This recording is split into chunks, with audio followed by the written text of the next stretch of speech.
Hello friends, आज हम पढ़ेंगे दोस्तों चंडालिका, जिसे लिखा था रविन्द्रनाथ टैगोर ने। रविन्द्रनाथ टैगोर ने इसे 1938 में पब्लिश कराया था। और ये कहानी है दोस्तों एक पिछड़ी जाति यानी कि चांडाल जाति की लड़की की, जिसका नाम रखा गया है इसमें चंडालिका। और ये एक मॉन्क से प्यार करने लगती है, इसलिए ताकि वह अपने जाति प्रथा से ऊपर उठ सके। और ये गलत गलत चीज़ें अपनाने लगती है। तो क्या ये लड़की सही थी या गलत? आइए देखते हैं इस प्ले में, जिसका नाम है चंडालिका, जिसे लिखा था रविन्द्रनाथ टैगोर ने। रविन्द्रनाथ टैगोर के बारे में मैं क्या बताऊं दोस्तों। यह पहले नॉन यूरोपियंस थे और पहले इंडियन और पहले एशियन थे जिन्हें नोबेल प्राइज़ मिला था। इनका जन्म 7 मई 1861 कोलकाता में हुआ और इनकी मृत्यु 7 अगस्त 1941 कोलकाता में हो गई। ये अपने सदी के और आज के भी सबसे बड़े और महान पोइट्स में हैं। तो आइए इनकी लिखी हुई एक प्ले को आज हम पढ़ते हैं, चंडालिका। इस कहानी की शुरुआत में हमें दिखाया जाता है एक औरत जो कि प्रकृति की माँ है। वो इंतज़ार कर रही है प्रकृति का आने का, जो कि कुएं से पानी भरने गई है और वो उसे आवाज़ें दे रही है ताकि वो आ जाए। काफ़ी देर हो चुकी है, सभी औरतें आ चुकी है, पर चंडालिका यानी कि प्रकृति नहीं आई है। प्रकृति को इसमें चंडालिका इसलिए कहा जाता है क्योंकि वो चंडाल जाति की एक लड़की है जो कि अनटचेबिलिटी छुआछूत में आते हैं वो जात, और इससे अपर कास्ट के लोग नहीं मिला करते हैं। और जहाँ से वो प्रकृति पानी भरने गई है उस कुएं से भी उस जाति के लोग पानी नहीं पिया करते हैं। उस कुएं को भी वो लोग अछूत मानते हैं और वहाँ से कोई भी अपर कास्ट पानी नहीं लेता, सिर्फ लोअर कास्ट ही लिया करते हैं। तो कहानी में आते हैं। कहानी में अभी प्रकृति लौटी नहीं है घर से और उसकी माँ काफ़ी चिंता कर रही है, सबको पूछ रही है कि आखिर मेरी बेटी प्रकृति कहाँ रह गई, वो तो सिर्फ पानी भरने गई थी, अभी तक नहीं लौटी क्यों। जब प्रकृति लौट कर आती है तो उसकी माँ उससे पूछती है कि बेटा कहाँ थे इतने वक्त तक, सारी लड़कियां घर वापस आ गई पर तुम नहीं आई। तब प्रकृति बताती है कि माँ मैं वहाँ पर कुएं के किनारे बैठ गई थी। तब उसकी माँ पूछती है क्या तुम कुएं के किनारे बैठ गई थी। तब वो पूरी स्टोरी बताना स्टार्ट करती है। प्रकृति कहती है कि मैं उस कुएं में बैठकर उस मॉन्क का इंतज़ार कर रही थी जिसने मेरा जीवन बदल दिया। मैं उससे मिलकर अपने आप को जीवन का महत्व समझ गई। मैं अब समझ गई हूँ कि मेरी जीवन का भी एक महत्व है। उसकी माँ कहती है क्या। प्रकृति बताती है कि मेरे साथ हुआ क्या था। जब मैं जल भर रही थी कुएं से, तब एक मॉन्क आया मेरे पास और कहा कि मुझे कुछ पानी चाहिए, गिव मी सम वाटर। तब मैं मुड़ी और कही कि मैं एक छोटी जाति की लड़की हूँ, चंडाल जाति की, आप इस कुएं से पानी नहीं पी सकते। यह काफ़ी अछूत कुआं है, इससे सिर्फ हम ही लोग पानी पिया करते हैं, आप काफ़ी महान मालूम होते हैं। तब वो बताते हैं कि महान कर्मों से हुआ जाता है, जाति से नहीं। तुम भी इंसान हो, मैं भी इंसान हूँ, फिर हम में भेद कैसा। तुम भी वही पानी पीती हो जो मैं पानी पीता हूँ। तुम अपने आप को छोटी जाति की बिल्कुल मत समझो, इंसान इंसान होता है, जात पात से ऊपर उठो। यह सब सुनकर प्रकृति अपने जीवन का उद्देश्य जानती के बाद वो अपनी माँ के पास जाती है और कहती है अब समझ में आया मैं उसका इंतज़ार क्यों कर रही थी। वही है जो मेरे जीवन का महत्व मुझे समझाया है, मेरे जीवन को उबारेगा सिर्फ वही। यह सब सुनकर प्रकृति की माँ उसे समझाने लगती है कि तुम ये सब मत सोचो, वो नहीं आएगा, ये सब नहीं हो सकता। तब प्रकृति समझाती है माँ मेरी फीलिंग्स को समझो और जानो कि मैं उससे क्यों इतना ज़्यादा मोहित हो चुकी हूँ, क्योंकि उसी ने मुझे यह समझाया है। मैं हमेशा अपने जीवन में सिर्फ और सिर्फ दुख देखी हूँ। मुझे सब लोग चंडाल लिखा चंडालिका बुलाते हैं। मैं चंडाल जाति की लड़की हूँ तो मुझे चंडालिका कह के बुलाते हैं और मेरा छुआ दूर ही से छोड़ देते हैं और मेरे छुए के पास जाते तक नहीं। वो उसके मिलने से, वो मॉन्ग, वो आनंद नाम का मॉन्ग मिलने से ही मुझे पता चला है कि मैं एक इंसान हूँ, ना कि एक चंडालिका, अछूत जाति। और ये सब जाति पाति कुछ नहीं होता। आनंद ने मुझे समझाया है और आनंद ही मेरे इस दिक को उबारेगा। मैं उसी से शादी करूंगी और इस जाति प्रथा को खत्म करूंगी। के बाद प्रकृति अपनी माँ को कहती है कि तुम काला जादू करो चाहे कुछ भी करो, मुझे आनंद वो मॉन्ग चाहिए। उसके बाद अचानक आवाज़ आती है और माँ बेटी दोनों बाहर आ जाते हैं। जब वो लोग बाहर आकर देखते हैं तो काफ़ी मॉन्ग भिक्षा मांग रहे होते हैं और लोग उन्हें भिक्षा दे रहे होते हैं। वो सारे मॉन्ग एक जगह से चले जाते हैं। वहाँ पे आनंद भी था, पर आनंद ने प्रकृति को नहीं देखा। यहाँ तक कि उसके चेहरे पर एक सिकन भी नहीं था, एक इंतज़ार का घड़ी भी नहीं थी, जैसा कि प्रकृति के चेहरे पे आता था कि वो कहाँ गया, वो मॉन्ग कहाँ है। वो तड़प जाया करती थी आनंद को देखने को, पर आनंद एकदम रिलैक्स था, वो एकदम शांत था, ऐसा मानो वो प्रकृति से मिला ही नहीं हो। वो उसे कभी कहा ही नहीं हो कि गिव मी सम वाटर या मुझे जल दो। ये सब उसके दिमाग से ख़त्म हो चुके थे और ये सब देख कर के प्रकृति को काफ़ी आश्चर्य हुआ।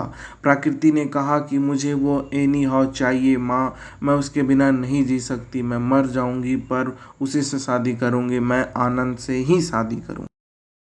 उसकी माँ उसे समझाती है कि वो एक आम इंसान नहीं, वो एक मॉन्ग है। आनंद पर जादू करना हमें भारी पड़ सकता है। काला जादू से मेरी भी मृत्यु हो सकती है अगर गलत हो गया तो। पर प्रकृति कुछ भी सुनने को तैयार नहीं थी। वो सिर्फ और सिर्फ आनंद के ही बारे में सोच रही थी। उसकी माँ उसे एक मिरर देती है और कहती है कि ठीक है, मैं उस पे काला जादू कर रही हूँ, तुम इस मिरर में देखना और बताना कि आनंद पे कितना मेरा असर हुआ है। अब उसकी माँ आनंद को तैयार करने लगती है कि उस पर कैसे काला जादू करें। 15 दिन बीत जाते हैं पर उस मिरर में कुछ भी नहीं दिखता। यह सब सोचकर प्रकृति की माँ सोचती है कि शायद कुछ भी नहीं हो रहा है, पर प्रकृति हार नहीं मानती और कहती है कि माँ कुछ हो रहा होगा ज़रूर, क्योंकि मॉन्ग आ रहे हैं और उसमें आनंद भी आ रहा होगा। हम सीधा देख लेंगे कि क्या हुआ है आनंद पे वो असर उस जादू का। तुम अपना जादू और भी तेज कर लो माँ, और हम उसमें देखेंगे कि क्या हुआ है उसका असर उस पे। इसके बाद जब प्रकृति मिरर में देखती है तो इतना एक्साइटेड हो जाती है कि वो मिरर गलती से फेंक देती है। पर वो जब उठाती तो देखती है कि आनंद का हालत बहुत ख़राब है। पर वो फिर भी कहती है कि जब वो मेरे पास आएगा ना, मैं उसे फिर से वैसा ही आकर्षित कर दूंगी। उसकी माँ उसे समझाती है कि सोच लो, मैं रोक दूं जादू करना। पर यहाँ पर प्रकृति काफ़ी ज़्यादा सेल्फिश होकर ये कहती है कि तुम कंटिन्यू रखो माँ, कुछ नहीं होगा, मैं सब कुछ देख लूँगी। जब आनंद मेरे पास आ जाएगा मैं सब कुछ ठीक कर दूँगी और फिर हम और आनंद एक साथ रहेंगे। इसके बाद उसकी माँ वो जादू स्टार्ट रखती है और वो प्रकृति को यह कहती है कि अब आनंद आने वाला है। देखो दरवाजे पर नॉक हुआ है, वही आया होगा, मैं दरवाज़ा खोलती हूँ। पर प्रकृति उसे रोक देती है और कहती है माँ दरवाज़ा मत खोलना। माँ उसे बहुत हैरानी से देखने लगती है। तब वो बताती है प्रकृति कि देखो माँ, मिरर में वो कैसा दिख रहा है। उसने सारी अपनी डिवाइन पावर खो दी है। वो चमक जिसे देखकर मैं उस पर मोहित हो गई थी, वो सब खत्म हो चुका है। वो एक लस्टी, एक अजीब सा इंसान बन चुका है और वो हमारे दरवाजे पर जानबूझ के ठकठका रहा है ताकि हम उसे खोलें और वो मुझ पर टूट पड़े। वो सब कुछ भूल चुका है और सिर्फ मुझे देखना चाहता है और मेरे साथ ज़बरदस्ती करना चाहता है। और वो अब अजीब सा हो गया है, एक वहशी दरिंदे की तरह। इसलिए तुम दरवाज़ा नहीं खोलना माँ, वो अजीब हो गया है। मैं जिस आनंद को चाहती थी वो आनंद अब वो नहीं रहा है। दरवाज़ा प्लीज़ मत खोलना, देखो अब आनंद कैसा हो चुका है। यह सब सुनकर प्रकृति की माँ काफ़ी ज़्यादा शॉक हो जाती है और मिरर में देखने लगती है। जब उसकी माँ प्रकृति की माँ उसमें देखती है उस शीशे में तो वो काफ़ी डर जाती है।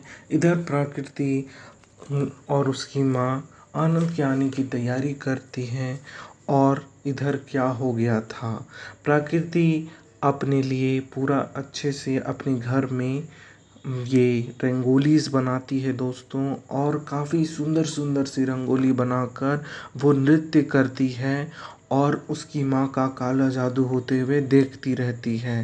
पर अब सब कुछ शायद ख़त्म हो गया था।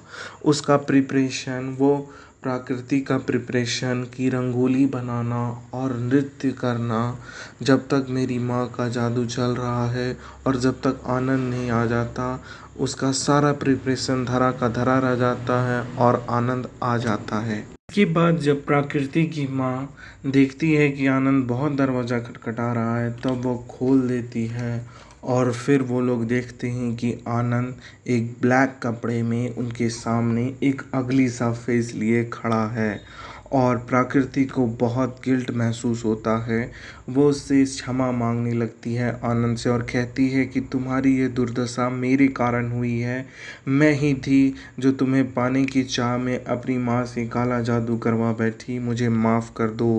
पर अब काफ़ी देर हो गई थी। उसकी माँ जैसे ही वो काला जादू वापस लेने लगती है, उसकी माँ की सांसें उखड़ने लगती है और उसकी माँ मर जाती है। प्रकृति यह सब देखकर यह सदमा बर्दाश्त नहीं कर पाती है और वो मॉन्ग अब धीरे धीरे ठीक होने लगता है आनंद, और फिर वो अपनी चेहरे पे वापस आ जाता है। वापस उसी तरह डिवाइन पावर उसके पास आ जाती हैं और वो खूबसूरत हो जाता है। पर अब प्रकृति की माँ नहीं रही थी और वो आनंद मॉन्ग फिर से वैसा ही नॉर्मल हो जाता है। वो प्रकृति को नहीं जानता था। वो वहाँ से चला जाता है अपनी भगवान की भक्ति करता हुआ, और अब प्रकृति घर पे अकेली हो गई थी क्योंकि उसकी माँ भी उसके साथ नहीं रही थी। उसकी लालच का फल यह हुआ कि ना उसे आनंद मिला और ना ही उसे उसकी अब माँ मिल सकती थी, क्योंकि वो अब मर चुकी थी। और प्रकृति काफ़ी पछताने लगती है। तभी पर्दा गिर जाता है और प्ले ख़त्म हो जाता है। आपको यह प्ले कैसा लगा दोस्तों? क्या प्रकृति सही थी? क्या वो सही में अपनी चंडालिका नाम से परेशान हो गई थी? क्या छुआछूत सही है? और क्या प्रकृति ने जो किया इस छुआछूत से बचने के लिए वो सही था? क्या उसे ऐसा करना चाहिए था मॉन्ग के साथ या फिर नहीं? मॉन्ग ने तो बस उसे यह बताया था कि तुम भी एक इंसान हो, ये सब छुआछूत छोड़ दो। क्योंकि वो एक बुद्धिज़्म का डिवोटी था, गौतम बुद्ध का। और बुद्ध ने कहा था कि कोई भी इंसान इंसान होता है, क्यों किसी भी जाति प्रथा से ऊपर उठो। और ये सब उस प्रकृति को समझ में नहीं आया। प्रकृति झूठ का दावा करने लगी। क्या वो मॉन्ग से सच में प्यार करती थी? तो फिर आनंद जब क्रूप हो गया, यानी कि वो गंदा दिखने लगा, तो वो उसे लौटा क्यों दी और क्यों उसे छोड़ दी? क्या काला जादू करना सही था उस मॉन्ग पे, जो कि एक प्योर सोल था? वो तो प्रकृति को प्यार भी नहीं करता था। वो उसने तो कभी प्रकृति को उस नज़र से देखा ही नहीं, क्योंकि वो एक मॉन्ग था। पर प्रकृति ही उस पर पड़ी रही और उसका अंजाम ये हुआ कि उसकी माँ भी अब उसके साथ नहीं रही। इस कहानी में कौन सही था कौन गलत, हमें कमेंट सेक्शन में ज़रूर बताएं। लाइक करें, शेयर